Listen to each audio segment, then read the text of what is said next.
God says, "You are not too far gone.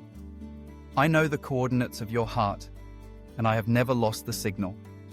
I have tracked your sorrows through back alleys and bright rooms, through loud laughter that hid quiet ache, and through quiet nights that hid loud storms. I have not mistaken your failures for your future. I have not confused your detours with your destination. I am not consulting the opinions of those who gave up on you to decide my plans for you. I am the one who found Hagar in a desert and Peter by the sea, the one who wrote new chapters where shame swore the book was closed. Hear me, you are not too far gone. I speak to the verdicts that others stamped on your name.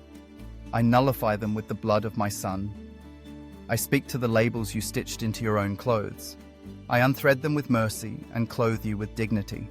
I speak to the habits that chained your mornings and darkened your evenings.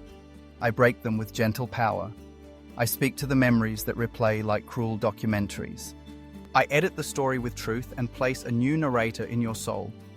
Your history is not the warden of your future. I am the author of both. I restore to you the courage of returning. Return is not humiliation, it is wisdom.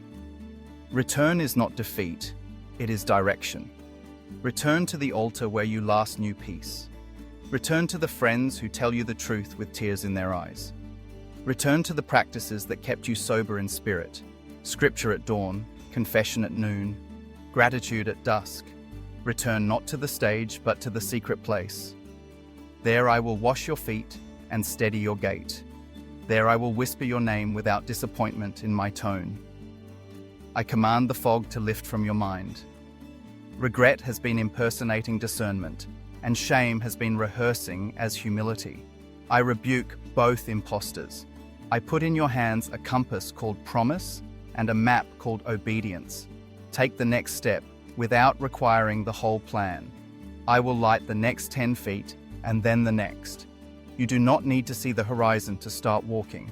You need to trust the guide who already lives beyond it. Your confusion will not be permanent. Your clarity will not be fragile. I address the rooms where you feel disqualified. Do not apologize for needing mercy. Apologize only when you refuse it. You are not an interruption to grace. You are its testimony. I will not mute your story because it includes failure. I will amplify it because it includes redemption. I will train you to speak without advertisement for sin and without amnesia for deliverance. You will testify like a physician who remembers the disease yet honors the cure. This is how honesty becomes hope instead of spectacle. I heal the split inside you, the person you perform and the person you are. Bring them to my table and watch me make them one. I am not asking you to become impressive. I am inviting you to become whole. I am not asking you to rehearse lines for a better image. I am inviting you to rest in a better identity. You will stop negotiating your worth with the market of approval.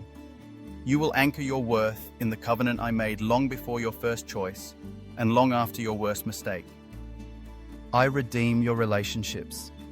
Broken covenants can become bridges. Betrayals can become classrooms. Distances can become pilgrimages back to one another.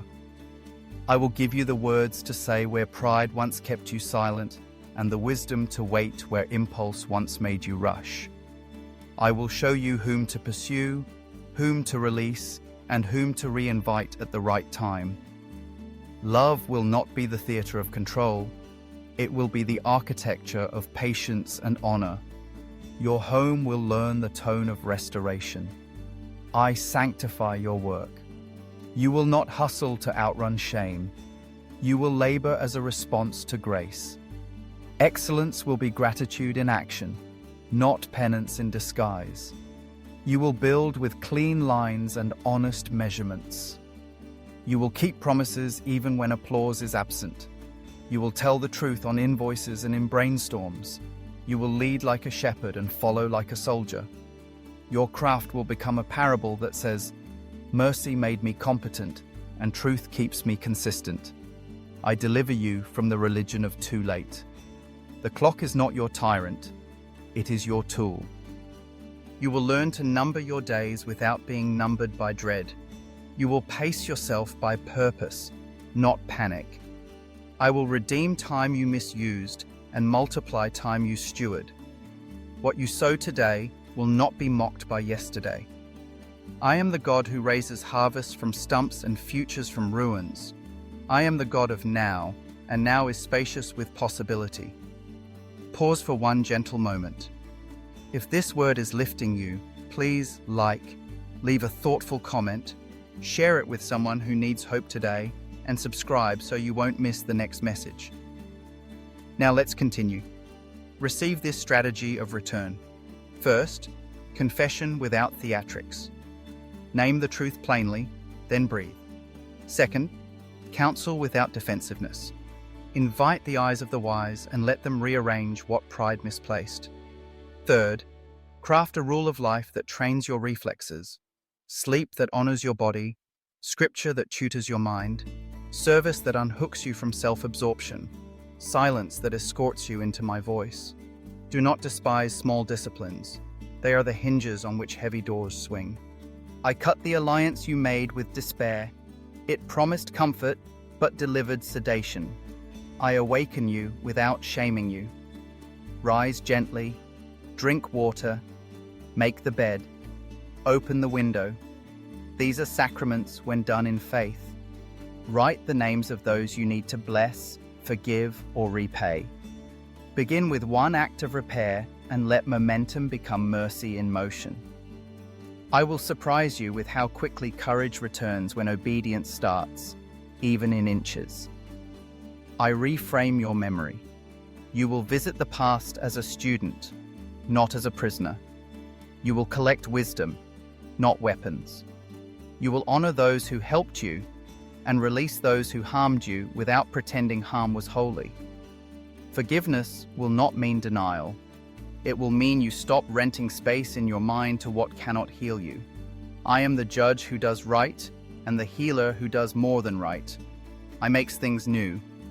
Expect me to restore your capacity for trust without making you naive. I upgrade your prayers from vague to specific.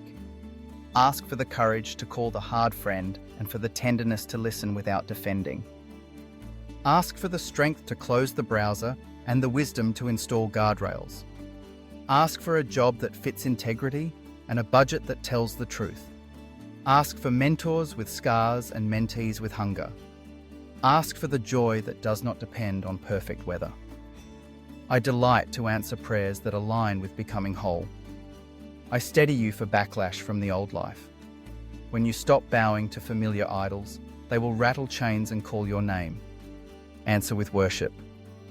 When old companions invite you to old chaos, answer with boundaries. When accusation shouts rehearsed lines, answer with testimony.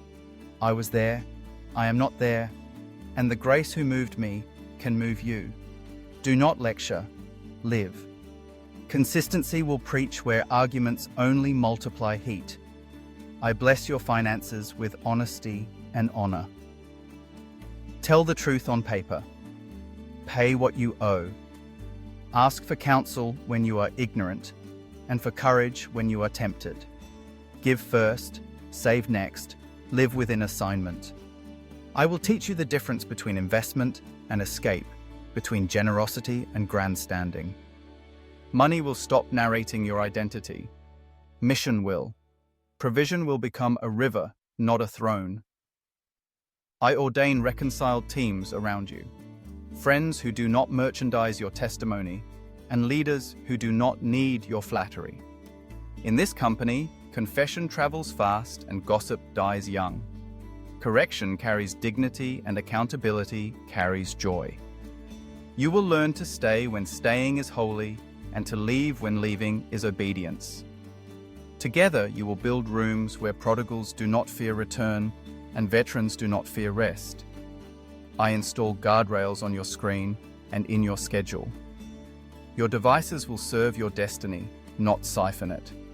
Your calendar will be a theology lesson that says, this body matters, this mind needs renewal, these people deserve presence, this mission requires focus.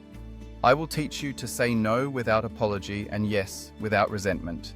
I will train you to leave some results in my hands and to steward the portion I place in yours. I kindle creative fire in you, paint with patience, write with sobriety, compose with hope, design with neighbor love, innovate without spectacle. Let your work host my presence, quietly and persistently. Beauty will not be a mask, it will be a messenger. People will sense rest when they touch what you make, and that rest will become a trail back to me. I give you back your name, not the nickname of your failure, not the alias of your fear, your name as I speak it, beloved, restored, sent. Carry it into rooms where you once shrank and let it set your posture. Lift your chin, soften your jaw, slow your speech. This is not bravado. This is belonging. From this belonging, you will bless enemies, repay debts, rebuild ruins, and raise sons and daughters who know how to return quickly and sing loudly about mercy. Therefore, rise without dramatics and begin again. Sweep the floor of your interior room. Light the lamp of gratitude. Open the door to responsibility. Invite the friends who keep you honest. Forgive the ones who do not know your new song yet. And then walk, one clean step, then another. I am with you in the quiet, and I am with you when the noise returns. My presence is not a mood, it is a covenant.